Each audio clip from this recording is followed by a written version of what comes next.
جب بنی اسرائیل نے یہ کہا کہ آپ جائیں، آپ کا رب جائے، ہم تو یہیں بیٹھے ہیں، آپ دونوں جا کے لڑیں، تو موسیٰ علیہ السلام نے عرض کی ربی، اے میرے رب، انی لا املک الا نفسی و اخی، مجھے اختیار نہیں مگر اپنا اور اپنے بھائی کا اختیار ہے، میں جانے کو تیار ہوں، میرا بھائی جانے کے لیے تیار ہے، یہ قوم کی اکثریت جانے کے لیے تیار نہیں، فَافْرُقْ بَيْنَنَا وَبَيْنَ الْقَوْمِ الْفَاسِقِينَ، تو ہم کو ان نافرمانوں سے جدا رکھ، ہمیں ان کی صحبت اور قرب سے بچا، یا یہ معنی ہے کہ ہمارے ان کے درمیان فیصلہ فرما۔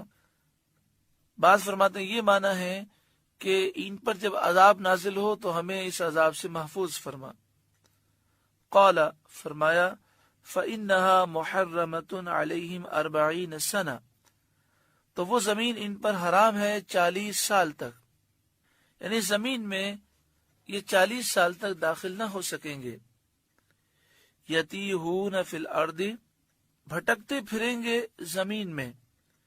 فلا تأس علی القوم الفاسقین، تو تم ان فاسقوں کا افسوس نہ کھاؤ۔ وہ زمین جس میں یہ لوگ بھٹکتے پھرے 9 فرسنگ تھی، یعنی چند میل پر مشتمل تھی۔ قوم کی تعداد 6 لاکھ تھی، اور جنگی سامان بھی ساتھ میں تھا اور بہت سا سامان تھا۔ یہ 6 لاکھ افراد تمام دن چلتے تھے اور اس میدان تی سے نکلنے کی کوشش کرتے، جب شام ہوتی تو اپنے آپ کو وہیں پاتے جہاں سے چلے تھے۔ یہ ان پر سزا تھی۔ حضرت موسیٰ علیہ السلام، حضرت ہارون، حضرت یوشع، حضرت کالب، وہ بھی وہیں تھے۔ یہ میدان بنی اسرائیل کے لیے عذاب تھا، مگر حضرت موسیٰ، حضرت ہارون، حضرت یوشع، حضرت کالب کے لیے اللہ تعالیٰ نے آسانی فرمائی اور ان کی مدد فرمائی۔ جیسے حضرت ابراہیم علیہ السلام کے لیے اللہ نے آگ کو گلزار بنا دیا، سلامتی بنایا، سرد بنایا، تو اسی طرح حضرت موسیٰ علیہ السلام، حضرت ہارون، حضرت کالب، حضرت یوشع، جو اللہ کے فرمانبردار تھے، ان کے لیے اس میدان میں اللہ تعالیٰ نے آسانی پیدا فرمائی۔ اتنی بڑی جماعت کا اتنے چھوٹے سے زمین کے حصے میں 40 برس تک آوارہ اور حیران پھرنا اور کسی کا وہاں سے نہ نکل سکنا، یہ خوارق عادات میں سے ہے، یعنی عادتاً یہ ایک مشکل امر ہے، عادتاً یہ ناممکن ہے، مگر یہ حضرت موسیٰ علیہ السلام کا معجزہ کہ اس چھوٹے سے علاقے میں یہ گھومتے رہے، 40 سال تک نکلنے کی کوشش کرتے رہے، لیکن اس علاقے سے باہر نہ نکل سکے۔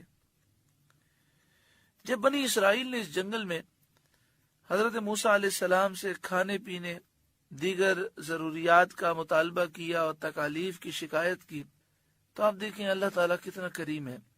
انہیں 40 سال کے لیے اس میدان میں قید کیا گیا سزا کے طور پر، لیکن جب موسیٰ علیہ السلام نے دعا کی تو اللہ نے کرم فرمایا اور من و سلوہ ان پر نازل کیے۔ 40 سال تک من و سلوہ نازل ہوتے رہے۔ سلوہ کے بارے میں ایک روایت یہ ہے کہ یہ بھنے ہوئے بٹیر تھے، اور من کے بارے میں ایک روایت یہ ہے کہ یہ سفید شہد کی طرح میٹھی چیز تھی۔ اور اس 40 سال میں لباس خود بخود ان کے بدن پر اللہ تعالیٰ نے پیدا کر دیے۔ اب انہیں لباس کی ضرورت نہ تھی، بلکہ لباس خود بخود پیدا ہو گیا، اور جسم اگر بڑھتا تو لباس بھی بڑھتا تھا، اور وہ لباس میلے نہیں ہوتے تھے۔ ایک سفید پتھر کوہ طور کا عنایت فرمایا۔ جب رخت سفر اتارتے اور کسی وقت ٹھہرتے تو حضرت موسیٰ علیہ السلام اس پتھر پر عصا مارتے، اس سے بنی اسرائیل کے 12 گروہ کے لیے 12 چشمے جاری ہو جاتے۔ سایہ کرنے کے لیے ایک بادل بھیجا گیا۔ میدان تیہ میں جتنے لوگ داخل ہوئے، ان میں سے جن کی عمر 20 سال سے زیادہ تھی، سب وہی انتقال کر گئے. صرف حضرت یوشع بن نون اور حضرت کالب بن یوقنا 40 سال کے بعد بھی زندہ رہے. جن لوگوں نے ارض مقدسہ میں داخل ہونے سے انکار کیا، ان میں سے کوئی بھی پھر داخل نہ ہو سکا. 40 سال وہ قید رہے اور پھر 40 سال کے بعد بھی ارض مقدسہ میں ان میں سے کوئی داخل نہ ہو سکا. کہا گیا ہے کہ میدان تی میں ہی حضرت ہارون علیہ السلام، حضرت موسیٰ علیہ السلام کا وصال ہوا. حضرت موسیٰ علیہ السلام کے وصال سے 40 برس بعد حضرت یوشع علیہ السلام کو نبوت عطا کی گئی اور جبارین پر، کافروں پر جہاد کا حکم دیا گیا.